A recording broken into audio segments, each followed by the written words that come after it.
la verdad sobre el caso del señor Valdemar. De ninguna manera.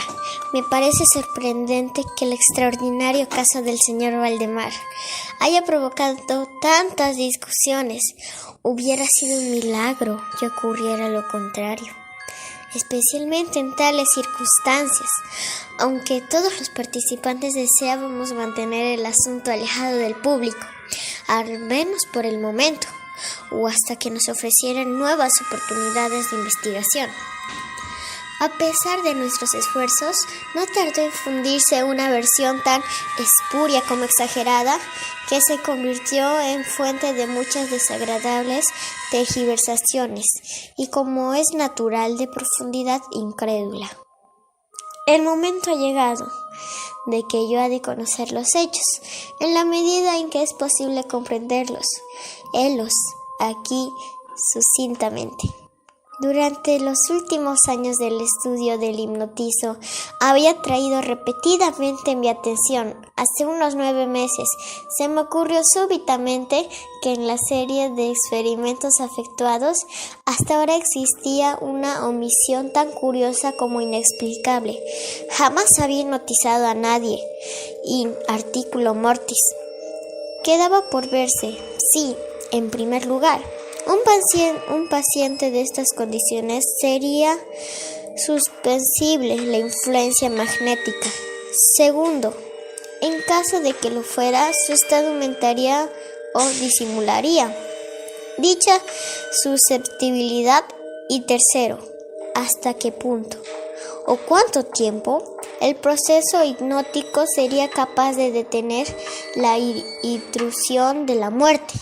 Quedaba por aclarar otros puntos, pero estos eran los que más excitaban mi curiosidad. Sobre todo el último, daba la inmensa importancia que podría tener sus consecuencias. Pensando si entre las relaciones había algún sujeto que permitiera verificar esos puntos, me acordé de mi amigo Ernest Valdemar, renombrado compilador de la Biblioteca Forense y autor, bajo el nombre de Plume de Isaac Mark, de las versiones polacas de Washington y Garantúa. El señor Valdemar, residente de 1839 en Alder, Nueva York, es o era especialmente notable por su extraordinaria delgadez, tanto que sus extremidades inferiores se parecían mucho a las de John Rand Paul, y también por la blancura de sus patillas, en violento contraste con sus cabellos negros, lo cual llegaba a suponer con frecuencia que usaba peluca.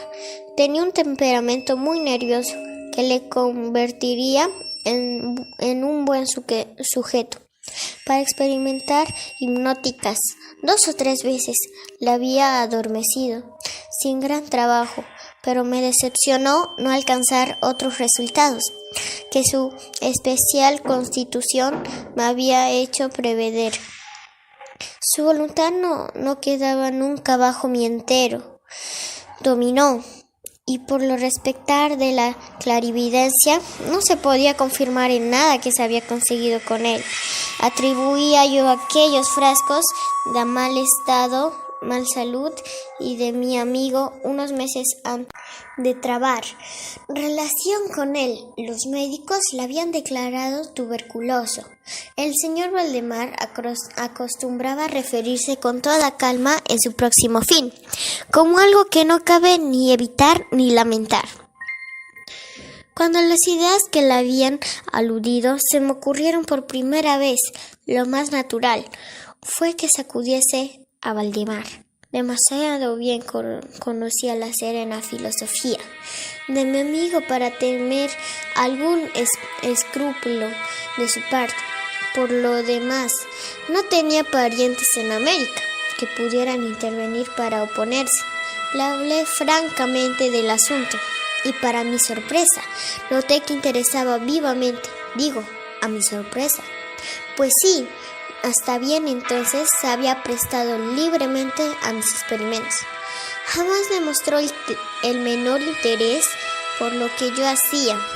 Su enfermedad era de las que permiten un cálculo preciso sobre el momento en que sobrevendrá la muerte.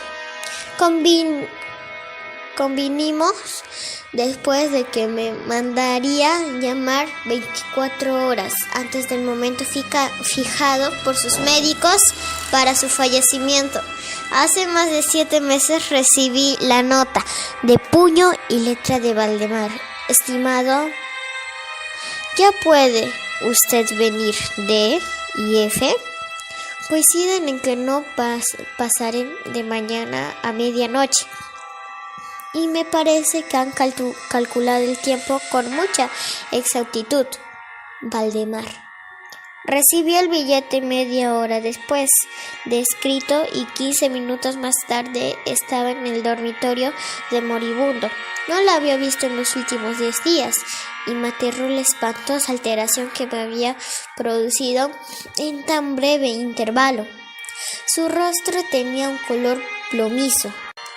No había el menor brillo en los ojos y tan terrible era su delgadez que la piel se había abierto por los pómulos, expectoraba continuamente y el pulso era casi imperceptible. Conservaba no constante la notable calidad mental y cierta fuerza. Me habló con toda claridad. Tomó algunos calmantes, sin ayuda ajena. Y en el momento de entrar a su habitación, le encontré escribiendo unas notas. Eran unas libretas. Se mantenía sentado y en el lecho con ayuda de varias almohadas, y estaban al lado de doctores D y E. Luego de estrechar la mano de Valdemar, llevé parte a los médicos y les pedí que me explicaran detalladamente el estado del enfermo. Desde hacía 18 meses el pulmón izquierdo se hallaba en su mesióseo o cartilaginoso y, como es natural, no funcionaba en absoluto. En su porción superior el pulmón derecho parecía parcialmente osificado, mientras el inferior era tan solo una masa de tubérculos purulentos que se confundían unos con otros.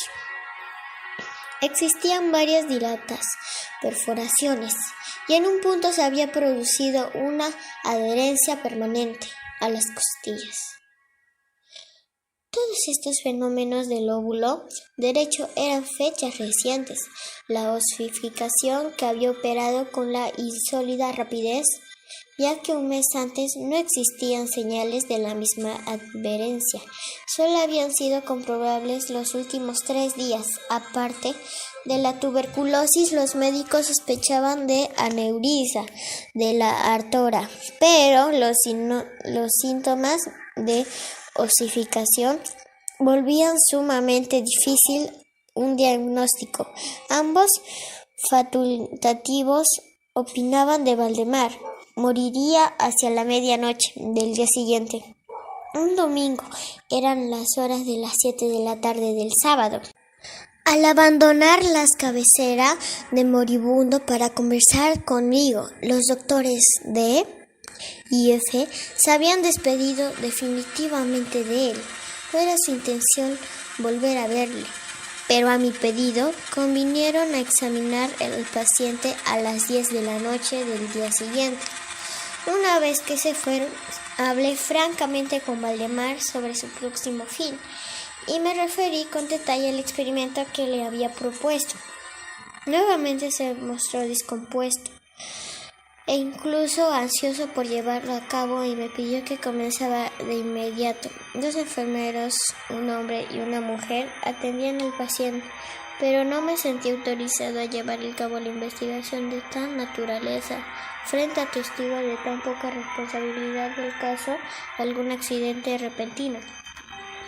Aplacé, por tanto, el experimento hasta las 8 de la noche del día siguiente, cuando la llegada de un estudiante de medicina de mi conocimiento, el señor Teodore L.I., me libró de toda preocupación. Mi atención inicial había sido la de esperar a los médicos, pero vi obligada a proceder primeramente por los urgentes pedidos de Valdemar y luego por mi propia convicción de que no había ni un minuto que perder, ya que con toda evidencia el fin se acercaría rápidamente. El señor L. I. tuvo la amabilidad de acceder a mi pedido, así como tomar nota de todo lo que ocurriera.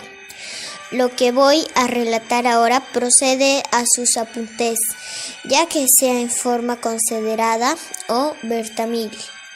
Faltaban 5 minutos para las 8, cuando después de tomar la mano de Valdemar, le pedí que manifestara con toda la claridad procede en presencia de L. I. que estaba dispuesto a que yo notizara en el estado que se encontraba, débil, pero distintamente el enfermo respondió: sí quiero ser hipnotizado. Agregó de inmediato: me temo que sea demasiado tarde. Mientras así decía, empecé a efectuar los pases que en las ocasiones anteriores habían sido más efectivos con él. Sentía indudablemente la influencia del primero, moviendo el lateral de mi mano por su frente, pero aunque empleé todos mis poderes, me fue imposible lograr otros efectos, hasta algunos minutos. Después de las 10, cuando llegaron los doctores D y F, tal como lo había prometido, en pocas palabras les expliqué cuál era mi intención y cómo no pusieron inconvenientes considerados que el enfermo se hallaba en agonía. Continué sin vacilar, cambiando, sin embargo, los pasos literales por otros verticales y concentrando mi mirada en el ojo derecho del sujeto. A esta altura su pulso era imperceptible y respiraba entre estertores y intervalos de medio minuto. Esta situación se mantuvo sin variantes durante un cuarto de la hora al expirar este periodo.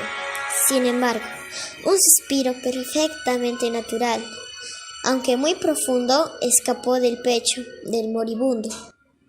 Mientras cesaba la respiración estertorosa, o mejor dicho, dejaban de percibirse los estertores, en cuanto los invalores de respiración siguieron siendo los mismos.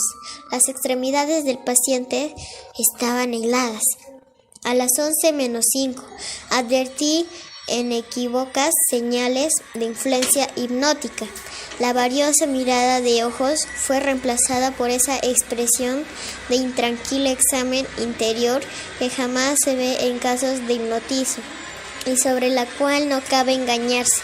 Mediante unos rápidos pasos literales hace palpitas de párpados, como al acercarse del sueño como unos pocos más lo cerré por completo. No bastaba esto para satisfacerme, sin embargo, sino que continué viragosamente mis complete radiguez de los miembros del durmiente, a quien previamente había colocado en la posición que me pareció la más cómoda. Las piernas estaban completamente estiradas. Los brazos reposaban en el lecho a corta distancia de los flancos de la cabeza. Había sido ligeramente levantada. Al dar por esto terminado, ya era medianoche y pedí a los presentes que examinaran el estado de Valdemar. Luego de unas pocas verificaciones, admitieron que se encontraba en un estado insólitamente perfecto de trance hipnótico. La curiosidad de ambos médicos había despertado en sumo grado. El doctor D decidió pasar toda la noche a la cabecera del paciente, mientras el doctor F se marchaba con promesa de devolver por la mañana temprano. L y los enfermeros se quedaron. Dejamos a Valdemar en completa tranquilidad hasta las 3 de la madrugada, hora en que me acerqué y vi que seguía en el mismo estado que al marcharse el doctor F. Vale decir, ya que la misma posición y pulso era imperceptible. Respiraba sin esfuerzo, aunque casi no advertía su aliento, salvo de que se aplicaba un espejo a los labios. Como ojos estaban cerrados con naturalidad y las piernas tan rígidas y frías como si fueran de mármol. No obstante a ello, la apariencia general distaba mucho de la muerte. Me acerqué, intenté un ligero esfuerzo para influir sobre el brazo derecho, a fin de que siguiera los movimientos del mío, que movía suavemente sobre su cuerpo. En esta clase de experimentos jamás había logrado buen resultado con Valdemar, pero ahora, para mi estupefacción, vi que en su brazo débil, pero seguro, seguía toda la dirección que señalaba el mío. Me decidí entonces a intentar un breve diálogo. «Valdemar, ¿duerme usted?», pregunté. No me contestó, pero noté que le temblaban los labios, por lo cual repetí varias veces la pregunta. A la tercera vez, todo su cuerpo se agitó con un ligero temblor. Los párpados se levantaron, lo bastante para mostrar una línea en blanco del ojo, moviéndose lentamente los labios, mientras en un susurro apenas audible brotaban de ellos estas palabras: «Sí, ahora duermo. No me despiertes. Déjame morir así». Palpé los miembros, encontrándolos tan rígidos como antes. Volví a interrogar al hipnotizado. «¿Sigue sintiéndose dolor en el pecho, Valdemar?». La respuesta tardó un momento y fue aún menos audible que la anterior. «No, sufro. Me estoy muriendo». No me pareció aconsejable molestarle más por el momento, y no volví a hablarle hasta la llegada del doctor F., que arribó poco antes de la salida del sol y quedó absolutamente estupefacto al encontrar que el paciente se hallaba todavía vivo. Luego de tomarle el pulso acerca de un espejo a sus labios, me pidió que le hablara otra vez, lo cual accedí. «Valdemar», dije, «¿sigue usted durmiendo?». Como la primera vez, pasaron unos minutos antes de lograr respuesta, y durante el intervalo de moribundo dio la impresión de estar juntando fuerzas para hablar.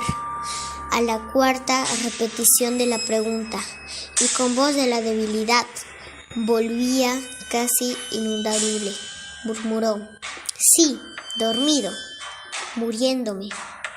La opinión, o mejor, el deseo de los médicos era no arrancarse a Valdemar de su actual estado de aparente tranquilidad hasta que la muerte sobreviniera, cosas que según consejo general solo podía tardar algunos minutos.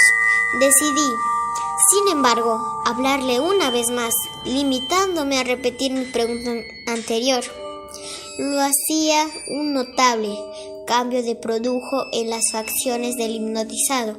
Los ojos se abrieron lentamente, aunque las pupilas habían girado hacia arriba. La piel adquirió una tonalidad cadavérica, más semejante del papel blanco que al pergamino, y los círculos estéticos que hasta ese momento se detectaban fuertemente en el centro de cada mejilla se apagaron bruscamente. Empleo estas palabras porque lo instantáneo de su desaparición trajo a mi memoria la imagen de una bujía que se apaga de un soplo. Al mismo tiempo, el labio superior se replegó, dejando al descubierto los dientes que antes cubría completamente, mientras la mandíbula inferior caía con un sacudimiento que todos oímos, dejando en boca abierta un par y revelando la lengua hinchada y enrojecida. Supongo que todos los presentes estaban acostumbrados a los horrores de un lecho de muerte, pero la apariencia de Valdemar era tan espantosa que aquel instante que se produjo un movimiento general de retroceso. Comprendo que he llegado ahora a un punto de mi relato en el que el lector se sentirá movido en una absoluta incredulidad. Me veo, sin embargo, obligado a continuarlo. El más impredecible signo de la volatilidad había cesado en Valdemar. Seguros de que estaba muerto, lo confiábamos, ya que los enfermeros, cuando nos fue dando observar un fuerte movimiento vibratorio de la lengua. La vibración se mantuvo aproximadamente durante 1 minuto. Al cesar de aquellas abiertas e inmóviles mandíbulas, brotó una voz que sería insensato pretender describir.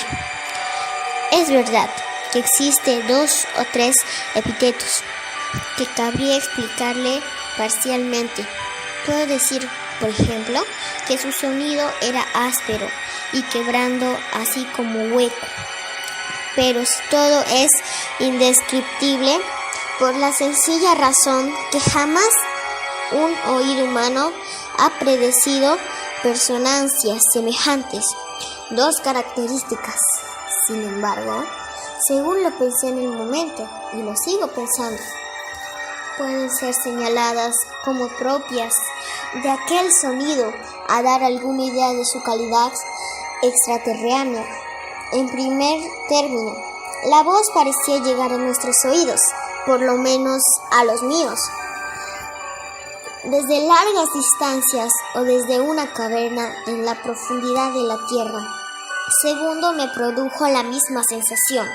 Temo que me resultará imposible hacerme atender de las materias gelatinosas y viscosas producen en el sentido del tacto. He hablado al mismo tiempo de sonido y de voz. Quiero decir que el sonido consistía en un silabeo clarísimo, de una calidad incluso asombrosa y aterradora. El señor Valdemar hablaba y era evidente que estaba contestando a la interrogación formulada por mí. Unos minutos antes, como se recordará, le había preguntado si no estuve durmiendo y ahora estoy muerto. Ninguno de los presentes pretendió ni siquiera negar ni reprimir el inexcesable estremecedor espanto que aquellas pocas palabras así pronunciadas tenían que producir. El estudiante cayó. Desvaneciendo, los enfermeros escaparon del aposento y fue imposible convencerlos de que volvieran. Por mi parte, no trataré de pronunciar mis propias impresiones al lector. Durante 1 hora silenciosa, sin pronunciar una palabra, nos esforzamos por reanimar a L. Cuando volvió en sí, pudimos dedicarnos a examinar el estado de Valdemar. Seguía en todo sentido, como lo he descrito antes, salvo que el espejo no proporcionaba ya pruebas de su respiración. Fue inútil que tratáramos de sangrarlo en el brazo. Debo agregar que no obedecía a mi voluntad. En vano me esforcé por hacerle seguir a la dirección de mi mano. La única señal de la influencia hipnótica la constituía ahora el movimiento vibratorio de la lengua cada vez que lo volvía a hacer una pregunta a Valdemar. Se diría y trataba de contestar, pero carecía de voluntad suficiente.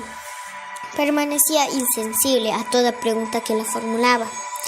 Presentes en relación hipnótica con el paciente. Creo que lo señalado todo lo necesario para que se comprenda tal cual es la condición del hipnotizado con este momento.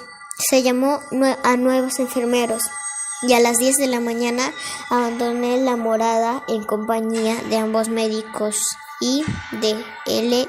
y volvimos por la tarde a ver al paciente. Su estado seguía siendo el mismo. Discutimos un rato sobre la conveniencia y posibilidad de despertarlo, pero poco a poco nos costó llegar a la conclusión de que nada bueno se conseguiría con eso. Resultaba evidente que hasta ahora la muerte, o eso de la costumbre se denomina muerte, había sido detenida por el proceso hipnótico.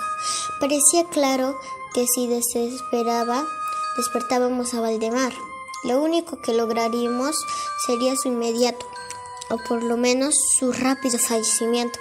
Desde ese momento hasta fines de la semana pasada, vale decir, casi 7 meses, continuamos acudiendo diariamente a la casa de Valdemar, acompañado de una y otra vez por médicos y otros amigos. Durante todo ese tiempo el hipnotizado se mantuvo exactamente como lo he descrito. Los enfermeros que atendían continuamente, por fin el viernes pasado resolvimos hacer el experimento de despertarlo o tratar de despertarlo. Probablemente el lamentar insultado del mismo es el que ha dado lugar de tanta discusión en los círculos privados y a una opinión pública que no puedo dejar de considerar como injustificada. A efectos de librar del trance hipnótico al paciente, acudí a los pases habituales de entrada. Fueron infructuosos. La primera indicación de un retorno a la vida lo proporcionó el descenso parcial de iris. Como detalle notable, se observó que este procedente debajo de los párpados, que se despedía el dolor penetrante y fétido. Alguien me sugirió que tratara de influir sobre el brazo del paciente, como al comienzo. Lo intenté, sin resultado. Entonces el doctor F. expresó su deseo de interrogar al paciente. Así lo hice, con las siguientes palabras: Señor Valdemar, ¿puede explicarnos lo que siente o lo que desea? Instantáneamente reaparecieron los círculos écticos de las mejillas, la lengua tembló, o mejor dicho, rodó violentamente en la boca, aunque las mandíbulas y los labios siguieron rígidos como antes. Y entonces resonó aquella horrenda voz que he tratado ya de describir. Por amor de Dios, pronto, pronto háganme dormir, o despiértenme. Pronto, despiértenme. Le digo que estoy muerto. Perdí por completo la serenidad y durante un momento me quedé sin saber qué hacer. Por fin intenté calmar otra vez al paciente, pero al fracasar debido a la totalidad suspensión de la voluntad, cambié el procedimiento y luché con todas mis fuerzas para despertarlo. Pronto me di cuenta que lo lograría, o por lo menos así me lo imaginé, y estoy seguro de que todos los asistentes se hallaban preparados para ver y despertar al paciente. Pero lo realmente ocurrió fue algo para lo cual ningún ser humano podía estar preparado. Mientras ejecutaba rápidamente los pases hipnóticos entre los clamores de «muerto, muerto», que literalmente explotaban desde la lengua y no desde los labios, que sufriamente, bruscamente todo su cuerpo en el espacio de 1 minuto, o aún menos, se escogió, se deshizo, se pudrió entre mis manos, sobre el lecho, ante todos los presentes. No quedó más que una masa casi líquida, de repugnante, de abominable su putrefacción.